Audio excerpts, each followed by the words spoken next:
Yeah. Mama, is it possible for you to still have beautiful hair and coming from the village?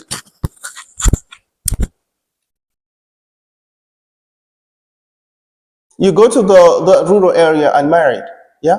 You go and stay there, right? Are you going to accept that job offer? They are saying you have to be there on site. There are no blowers there. There are no saloons there. There are no barber shops there. Yeah. No taxis if you don't have a personal car, so you have to be cycling. I'm trying to discourage you now. Yeah. But the fulfillment that comes out after you have achieved your passion to improve, develop, or bring development to a rural area satisfies you. You feel, yes, I have done something. Just as people have got targets to hit, as the year comes to an end, you know what you have achieved and how much you've strived to reach to that target. And it makes you feel good. We need to have targets here. There are Zungus who most of the times write something on a piece of paper, you stick it somewhere, and every time, every day, how much have I achieved for the day? Was the day worth spending? For the week, have I achieved anything? If what I planned has not been achieved, I'm not doing anything. It is difficult to change the mindset of a rural person because this is how we lived with our forefathers. They survived, and we still surviving. So, who is this young man who comes with his swag to come and destabilize our peace here? Is what brings down rural development. We have our own beliefs. We have our own culture.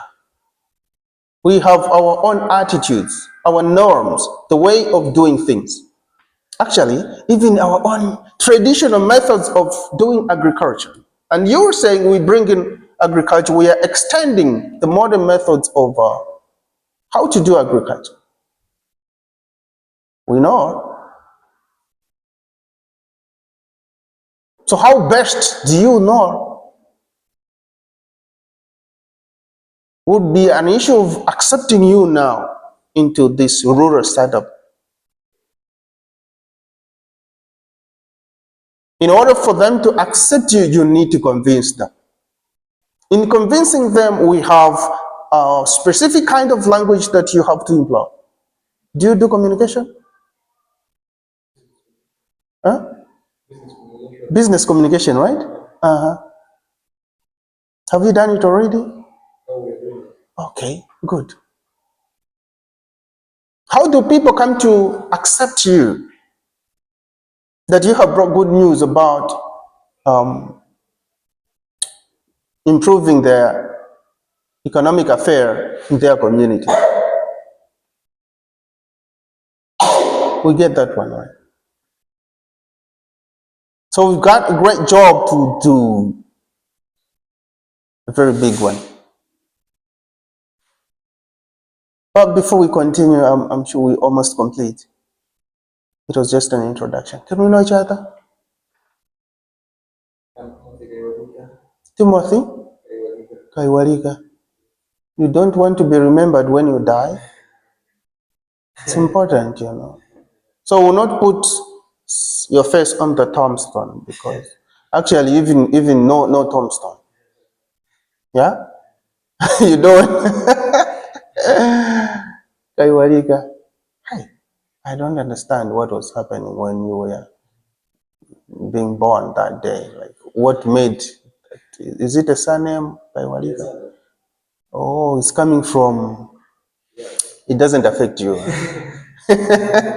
Maybe somehow because it is continuing, there will be a lot of Kaiwalikas. Okay, Kaiwalika, second year. First year, second semester. Okay. Are you enjoying community development? Okay. You not switch to social work? No. There are more people in social work, right? Okay. You know, community development is more challenging. Yeah. You are at the edge of developing your own country. If you don't have the passion, if you are corrupt, busy pocketing money and resources in your own hands and pockets, you're killing development for the community. And you kill development for the community, you kill development for the country. And so we continue being labeled as third world developing country. Third world, actually, if not at the edge of the third world developing countries. Sometimes it takes one person, sometimes, to change everything. You see how we cry for Bingo? Unfortunately, when he was still in office, we always used to call him names, right? So he said, okay, let me go.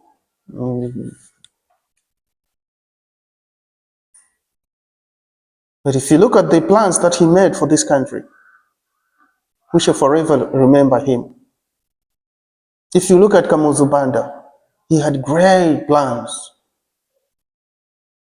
But because the Azongos brought that perspective of this is bad, democracy is good.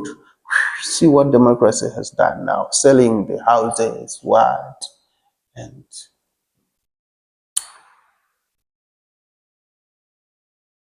at least we always remember to say, these are the buildings which Kamuzu buildings, okay. They're very strong. Kamuzu roads, okay, very strong. If Kamuzu was there, these trees would have been plenty. Look at what has happened now. Our country doesn't have trees. It's very, very interesting that in town here we have plenty of trees, right? Forests. Just move out of town.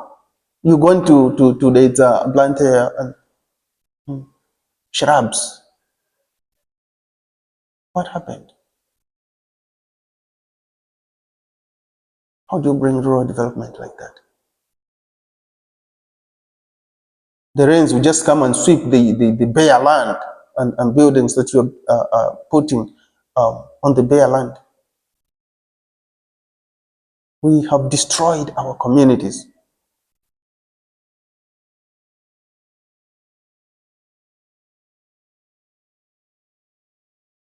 So this course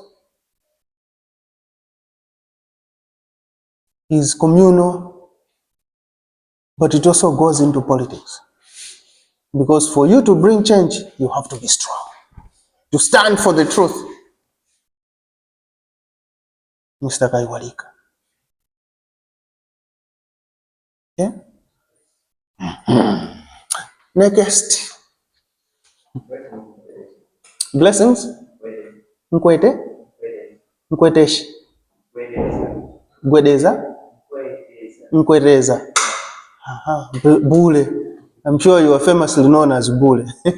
Bule. Anyamata ovuta ntawo.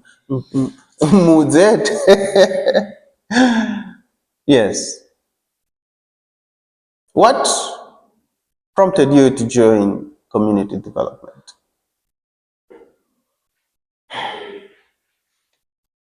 I was motivated by our country since it's under development. So I thought I should join with my effort to develop my own village. Oh, where is your village? Sociology, but I cannot really write it. Hmm. You see, you are running away from Sanji. Why now? So you want to develop Msanje whilst living in Blantyre. You are in Blantyre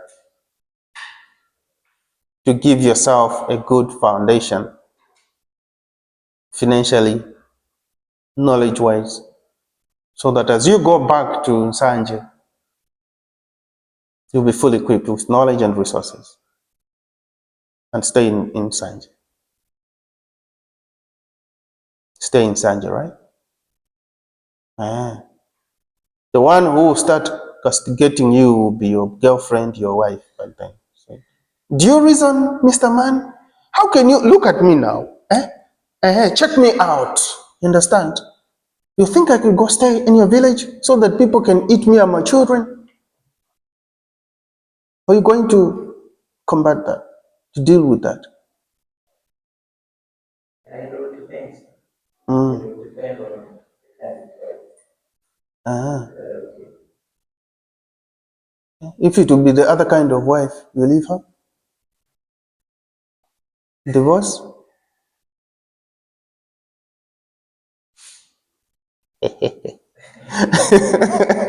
Okay, yeah, that's Mr. Bule.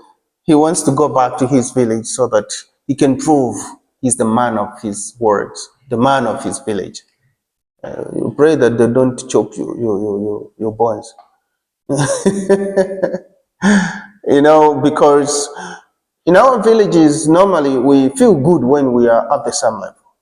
If anybody is trying to climb the ladder, who are you? What are you trying to prove? So we have to cripple you a little bit. Or if you are trying to make it, you are our uncle for everybody. Uncle, utakamati kwa uncle. Kunyumba. If we hear any chwa chwa chwa, oh, kwa uncle. Yeah? So you need to be ready to have big pots, big kettles, and every time Makala, until your resources deplete, we are at the same level back. And then we say, Samagan, is that right?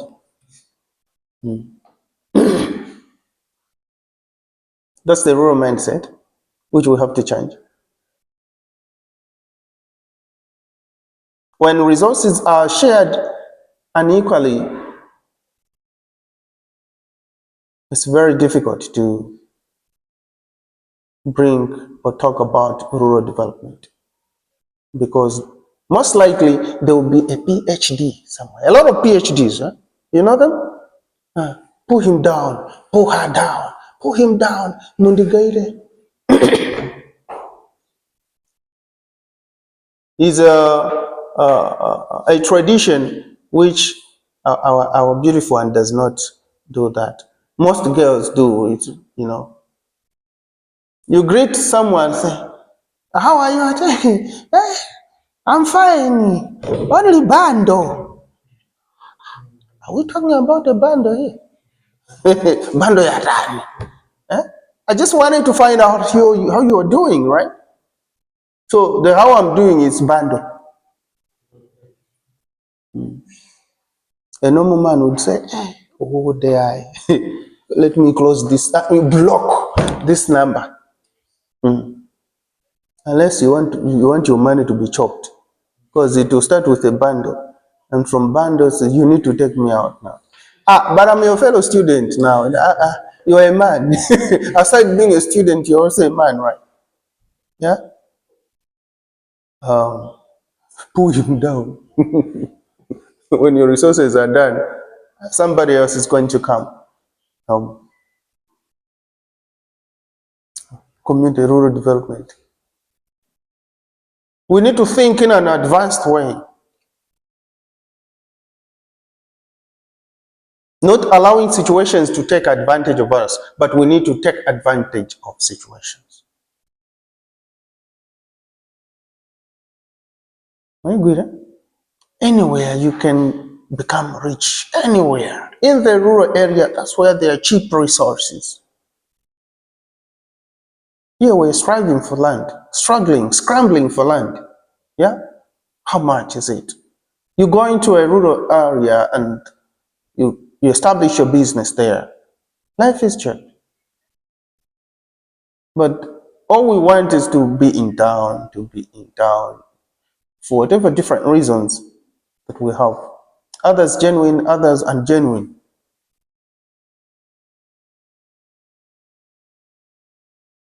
I don't want my children to learn in the village. There are no good schools there. There are no preschools there, right?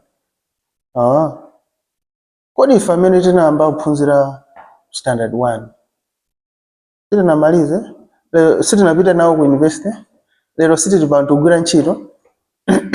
So no, it's about standards, you know. So sometimes we are influenced by society. One time I was teaching this student.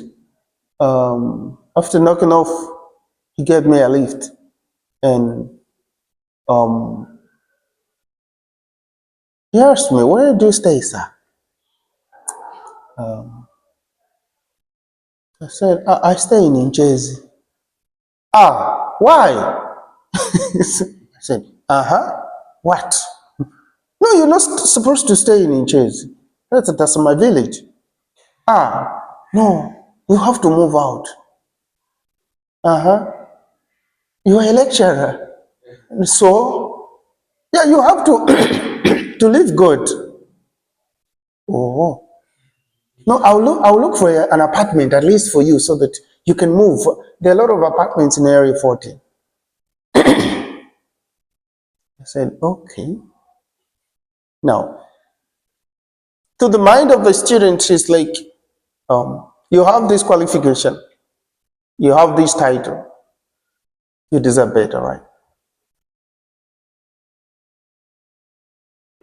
You need to live good. That is society's perspective, right? And even as I was saying, when you're going into the rural areas to save, to bring development, it's normal for you to be coming from town, according to them, right? To mix with them, they need to look for the best place for you to sit, for you to sleep, if at all, because you're different from them. Is rural development going to take place where here? Okay. Why do you need to present yourself good? Well, do you need to be extraordinary than them? There'll be that difference, right? If I speak the same language you speak, if I eat on the same plate that you eat from, I drink the same water from the same source, I laugh with you, and you're going to say, well, he's one of us, right?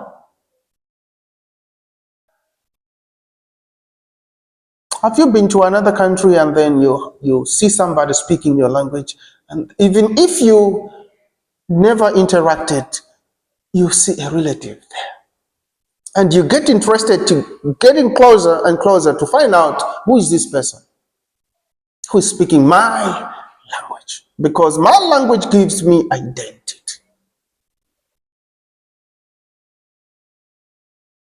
So the approach that we take in order to bring development to the local people, the rural people, is very important, because that will determine what I tell them to be sustainable.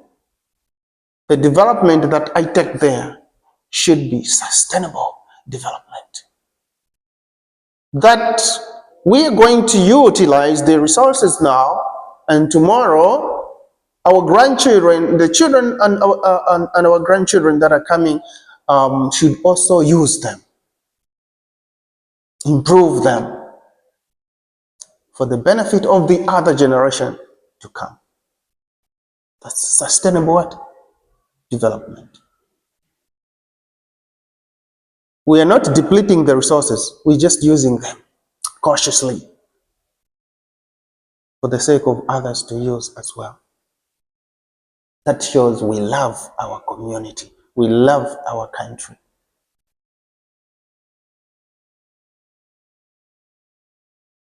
Ask your fathers and your uncles, your aunties, your relatives nowadays how many have already bought land kunchinji kayandi kutuko. What for? Kukasungu. What for? For farming. And they are buying big land. And these are guys staying here. Meanwhile, the one who is staying there is selling the land. And afterwards, so I have sold my land. When my money finishes, I'm asking for gun to the same people that I sold land. You see the mindset of a rural person?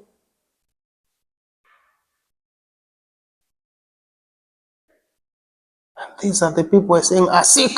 They need to be helped to come out of their cocoon. Come out of the cave of ignorance. There's one philosopher called Plato. Introduction is on you. Yeah? My name is Zaitwa. Zaitwa Magaba. Hi! Zaitwa Magaba. From where now?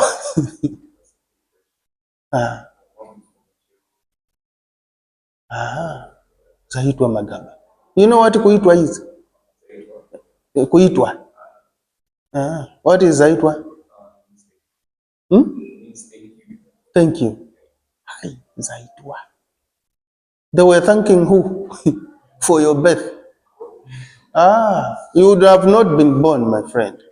Okay. Good, you know. Okay. I hope they love you. They do? They're not worried that, what is my son doing now? How is he surviving? Is he managing to wash his clothes? Oh, mommy now. Okay. You will interpret this allegory for me. Okay? It's on you.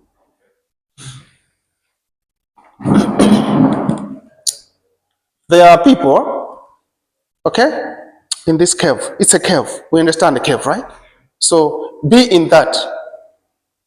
And these people are lined up like this, okay? And their hands are tied up like that, all right? This is how they have grown up. They were born in this situation, and they have grown up in this situation. It has become so tiresome, boring, to always be facing this one direction with our hands tied. Where we are facing is the opposite of a small opening this side. So this curve is coming like this, and behind us there's a small opening. When it is daytime like this, the sun is reflecting on the wall. When animals pass, when human beings pass, when the trees are shaking because of the wind blowing, we are seeing the shadows on the wall. And one of us gets so curious and asked, hey, but don't you think that this life we are living here is a lie? So leave me alone. I'm okay here, right? Okay. Asking the other one, hey, Do you see those things which we normally see as shadows or one? No, those are realities of life. This is what we have seen from time immemorial. This is our reality. Okay, fine. Hey, I take it upon myself um, to try to untie myself. It wasn't so difficult. It was done. Hey, right? And then I use my hands to untie my legs. Hey, it's happening, right? Yeah. I decide to turn and go out. The first instance situation is the reflection of the light into my eyes. I cannot see properly. Yeah. And after some time, I'm just seeing some blurred vision. Oh. I'm seeing like you, but you are not normal. You understand, right? And eventually now, okay, I can see faces, and then, hey,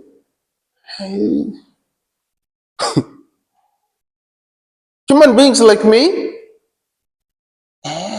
those which I was seeing as sandy trees, I can see them looking more beautiful, more real. What's happening? Animals are busy walking. It's like there's a different life outside this cave. This good man says, let me go back and inform my friends to say, we are living a lie. Real life is outside here. Let's go. Can I help to untie you? Me, I'm free now, right? I come back to tell you, say, hey, my friend, hey, come and see, let me, leave me alone. I tried this one. Hey, my friend, I already told you, be warned. Okay. Anyway, remain. This guy goes outside and lives the real life. The allegory ends here.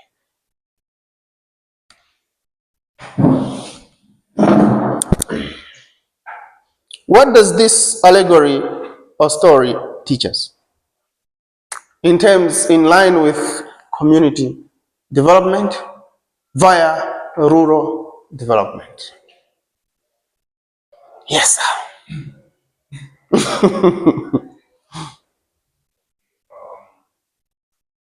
This story basically symbolizes how people in rural areas grew up and they have different cultures, and basically just because they're stuck in that area, they don't know how life is outside.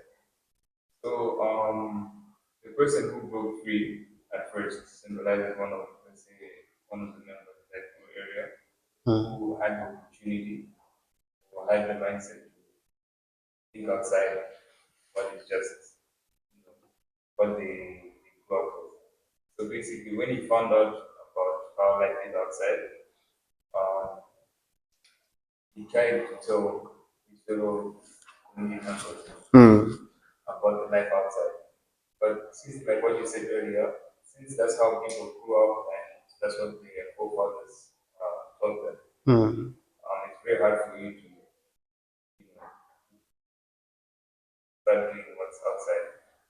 So, like, the story basically tells us about how people nowadays in rural areas and how there's an outside world that we try to help them, but that they're still stubborn about how they grew up, but for them to get out of that state. Right. Okay. You want to say something? Yeah, it also in case like people for prayers resist to change. Okay. Reminds me. They resist to change. To an extent that even when we want to bring road infrastructure development here, this is where we buried our forefathers. Museum ya makolo atu ikugona pamene. So you don't build the road here. We will not move here unless you come and crash us. We will die here. Kill us if you can. So it becomes very difficult to convince rural people about community development, about rural development. That's why sometimes we are forced to compensate them, even where we do not need to. Why? We are saying we need to be cautious. One, as a government, we're looking for votes. And we know that rural people are the easiest ones to coax, to convince. And if it is a very bigger population, we might lose popularity if people start complaining. Now, you see, these days, you have the opposition taking advantage or taking a privilege out of the straight situation. So now we are cautious of how we are doing things, even when it is straightforward. Allegory of the cave. This one was a philosopher called Plato, a great thinker, an idealist. It was just an idea, that he came up with and said, this is the situation which we can apply. People are in bondage. They have been enslaved because of their traditions, because of their attitudes, their practices, and they have been made to believe this is reality of the matter. This is the truth.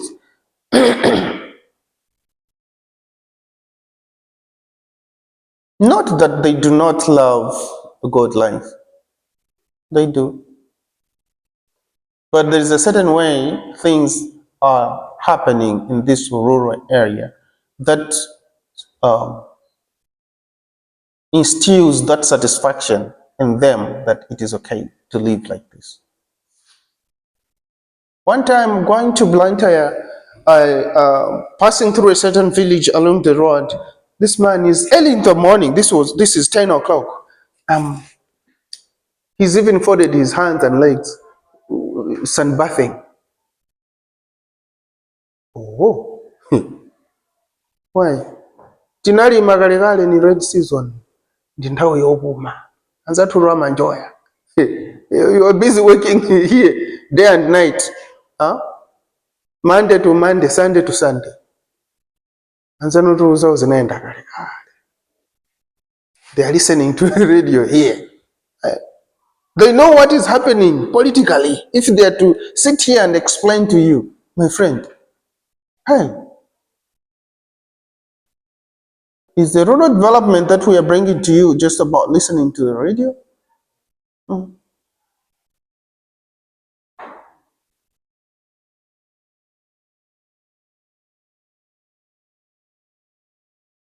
Ikamaona zinthu ntikabwera town, we talk about rural infrastructure. Coming there, it's like something which cannot be achieved. But slowly by slowly nowadays, you can go into a village, you are able to see lights at night, right? They are using solar, excuse me, solar lighting.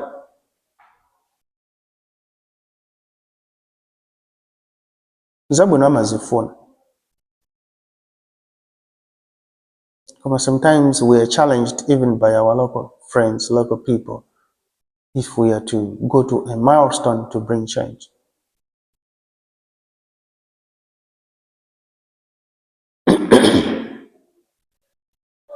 The bondage is what is making these people in the cave to refuse change. Leave me alone. I will be with you. I've warned you.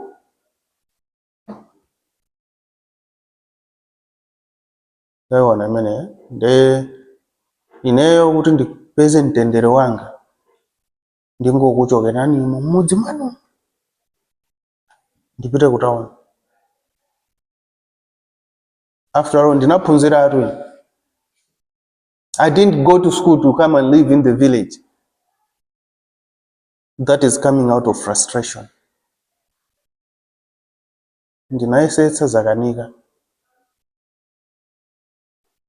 And we are seeing young men and women leaving the villages, going to urban areas. Maybe because the conditions are not welcoming in the rural areas.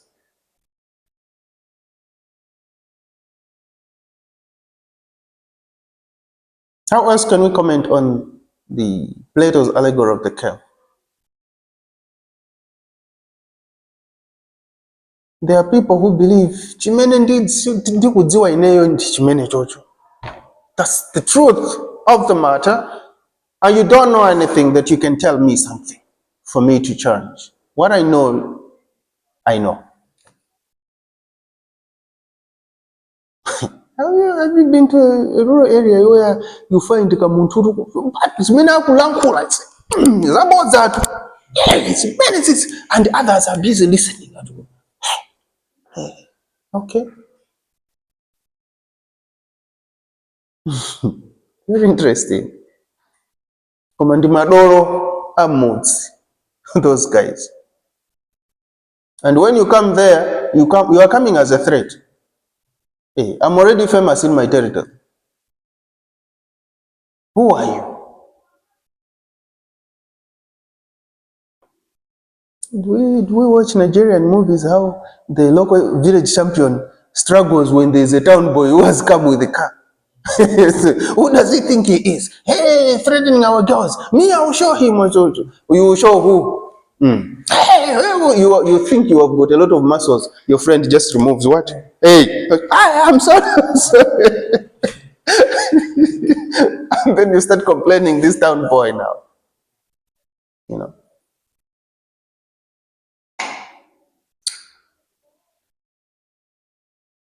We have been caged with ignorance in ignorance. So Plato says, can you come out of this cave? John Powell, a psychologist, says, will the real me stand up? Because I have been suppressed. My emotions, my thinking capability has been stepped on. That I should believe I am at my best when I am useless.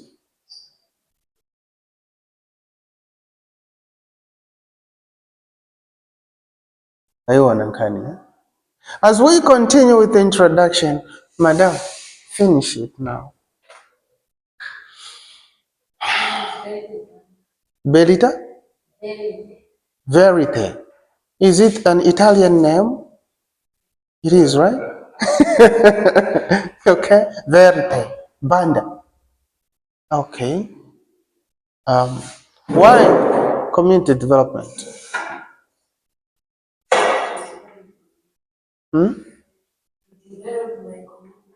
Which community?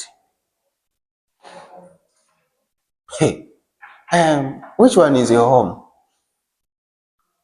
What about? And where do you stay now? Area 15. For school or staying? When you close schools,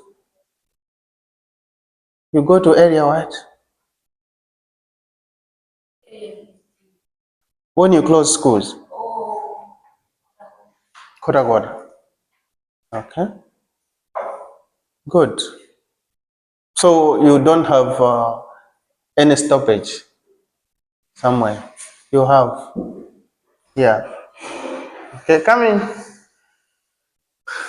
Morning. Kazuka.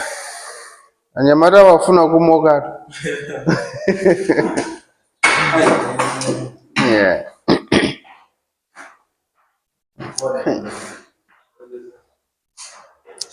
Okay. So how do you think you're going to develop your community? Verite. This name, Verite. V-E-R. Verite. T. V-E-R-I-T-Y. Verity. Verity. Verity, right? The day is the Nkota one. Okay. Yeah.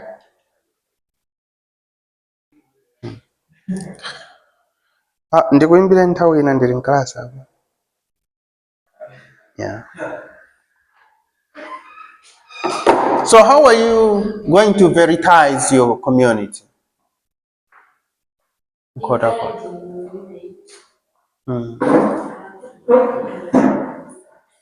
On how to?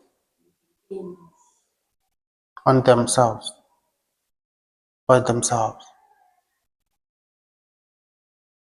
You know, there's a certain man who insulted a pastor. He went to preach to these people about God's provision to hungry people with empty hands. So he said, Abusa, we have heard about this gospel that God provides. But now we are hungry. We need to eat now. Would you give us ufa? Now we want physical food to eat. And then the pastor said, don't worry, God will provide. At the end of it, chopereka.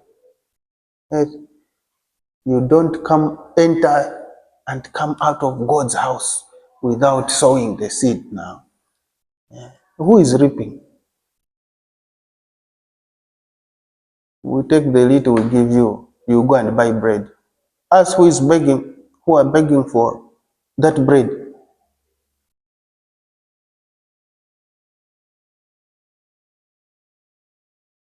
Development is about practicality.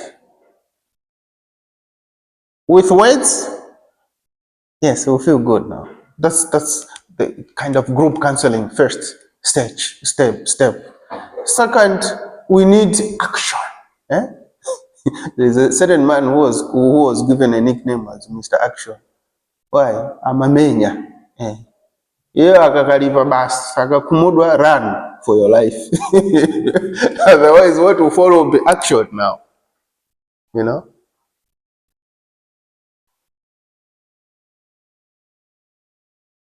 Clarity, we're talking about rural infrastructure here.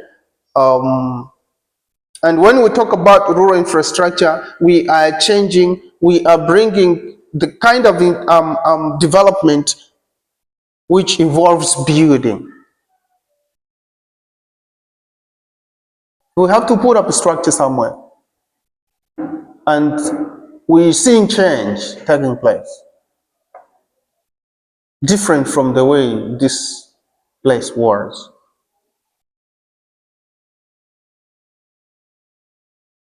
Yes. Now, if we are thinking of changing our environment, our community, are you going to develop it? Really?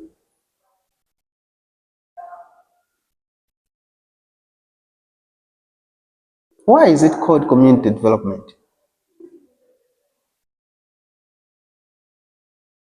And somebody will say, ask a question of what is a community, right? A group of people that live and work together, do things together towards the common what? Good or goal. I'm just bringing ideas. But we all have to implement these ideas as a community. That's why it is called community development and not verity development. We get that? Abule. There, as whole as I look, no ndakubweretserani chitukuko kuno kumalo anthu uno ineyo ndi munthu wophunzira zedi from University of Lilongwe. I'm going to do this. I'll build a market. I'll build roads here. I will build houses for the poor women. All albinos here will be well protected. We are bringing a police post here. Me, I am, right? You will die very soon. We will find you hanging one day. You see that man who hanged himself on a very tall tree. However, he reached there. He was very serious about taking his life.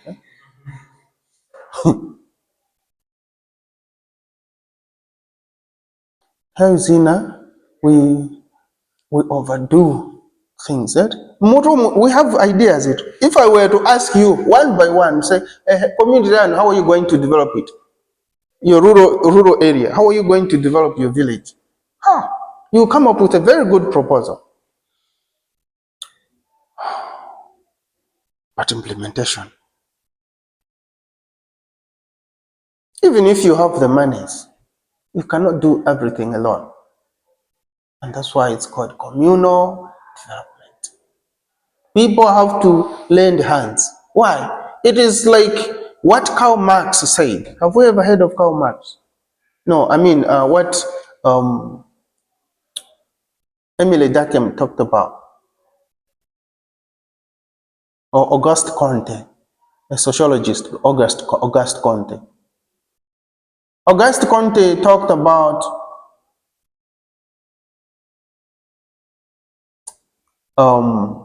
sociology as functional. How functional? Because society behaves or functions like an organism. Right? Society functions as an organism, like an organism. We understand what an organism is? A living thing. And he gave an example of a human being. When I'm moving, okay, have you noticed yourself when you are moving? I'm not concentrating on, okay, my hands, right? But what you notice is at least there's some flexibility here, some flexibility, right? If I am to concentrate, I'll be moving like this, right? But when you are moving, it's just flexible. Each part is performing its own function. If I was walking like this, you think something is wrong, right? Why is I going that attention? Because they wouldn't manga manjao. Like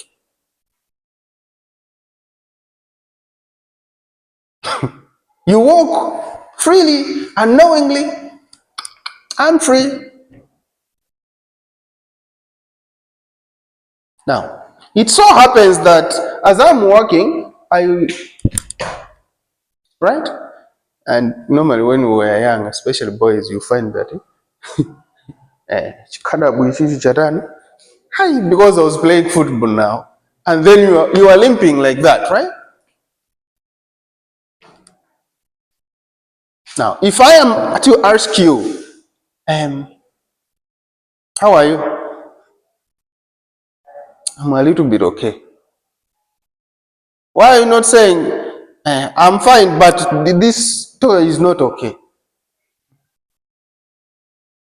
It's because it's the whole you that way. It's the whole body that is being affected, right? Yeah. The pain affects the whole body, but it is coming from one toy, one finger. Kudandaula kwake. No, we can even see the way your face is complaining because one part of you is unwell. Society functions as an organism. That when one part is unwell, the whole society is unwell. So when we have a funeral in the village, in the community, everyone is affected. You cannot start off going elsewhere freely when there's a funeral in the village. We are going to ask, where has he gone? Where has she gone? Once we start talking about you don't like attending funerals, we have labeled you. Oh, what about some fight? So you are like inviting a funeral now that one might do something so that you also experience what your friends experience. village life. You have to do things communally. As for me, my names are Kizito Macarius Chimoa Piri. But normally I like using Kizito Chimoa. If you see MK, that's Macarius. It's a Greek name. Kizito, it's a Christian Ugandan name, also from Italian origin. Chimoa, Chimoa is from what? Eh? Okay. Because of this crazy grandfather who used to drink a lot of beer, that when he's coming, he used to shout, and then whenever he would shout, people know that, Chimoa Werako. You know, he's shouting all the witches at night. So even the witches would know him, say, oh, yo. You know. When we were adopting the name, we didn't even know what it meant. That others nowadays, for them to call you, they would prefer to put car. Come on. It doesn't feel good to say chi. Like, a lot of beers, like, yeah, bring it now. You know, and the Piris are the brothers and sisters of the Bandas. Whenever there was war, the Piris used to run away to the hills to hide. Meanwhile, the Bandas, when there was war, they used to go into the Maudzu and Vanda. You know what Vanda? Right? Vanda is to do this. Udzu apapa paludzu kwambira, I cannot pass here, so I do what? I create way so that I pass. You understand? That's where the Banda clan originated from. That's how the Bandas came to be called the Vandas. It's Vanda, the Vanda. Do you know Avanda? You know? Okay? Yeah. So that's basically me that will be in this program, in this course, chatting about introduction to rural sociology. Are there questions?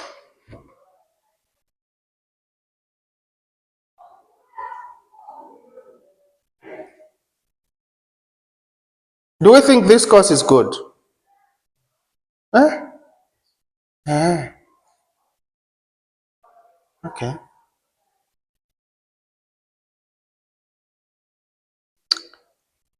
Good.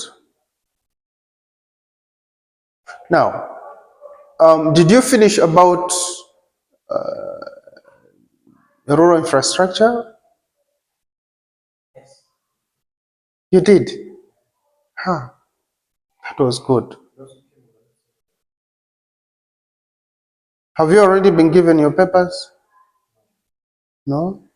How many assignments have you written? One. Were you given the second one? Not yet given. Okay. So we should be talking about the second assignment. So that Mawa. Yeah, today you can remind me so that I send you. How many classes do you have today?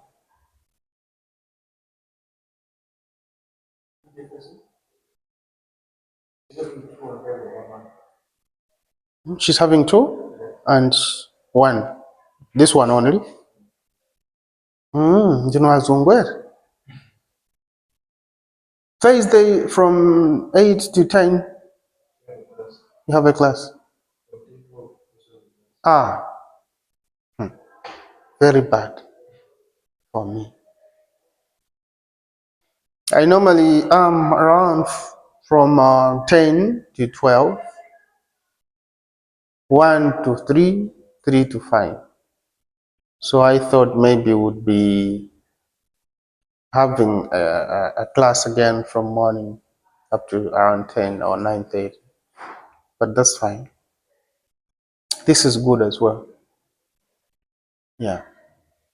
So that the small brains can rest. Right? Hmm.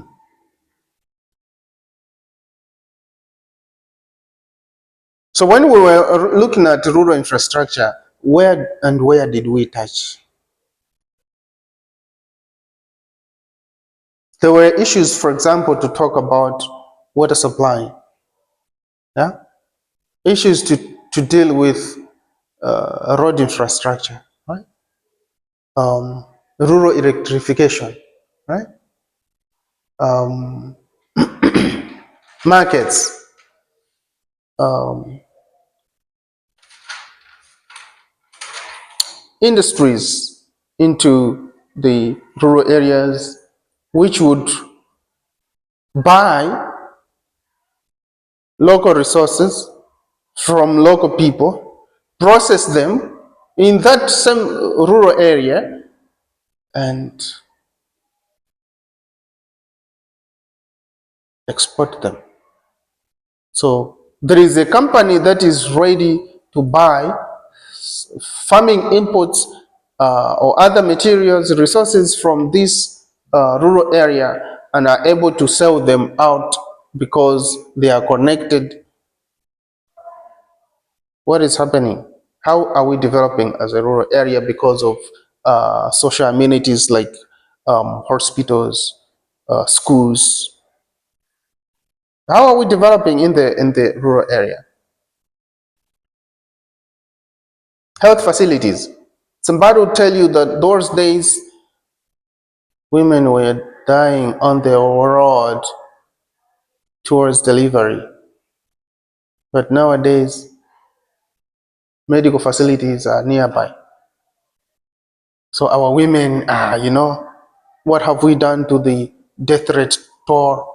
We have reduced the number of women who are dying, who used to die because of child birth or giving birth. People getting sick, no transport because there are no roads, and people just die in the rural areas. It was a challenge. Using local medication from local doctors, traditional doctors, who have no measurement of what kind of amount of medicine that we have to give or administer. And most of the times it used to go the other way, and we would lose lives. Somebody would still argue to say, I think this one just came as a prejudice from the Western thinking. Our forefathers survived on traditional medicine. They knew the quantity, and people still survived. And actually, people were getting sick rarely. What would we say?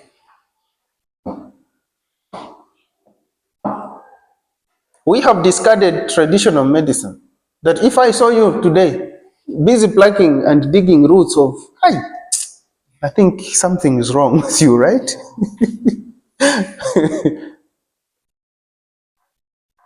That's how the Western thought has killed us.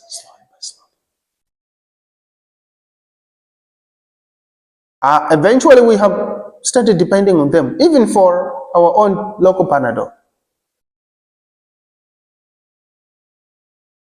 You know, those days when we were growing up, our fathers used to take us, our mothers used to take us, our uncles used to take us into the bush so that we could be taught the types of leaves, shrubs, trees, for what type of diseases, for medication. Timadziwa ndetu. And even now, when the West comes to the West, I can go and dig and remove the what and pound them nicely and vinegar them and wait for some time and drink. It works to stop the stomach upsets and diarrhea.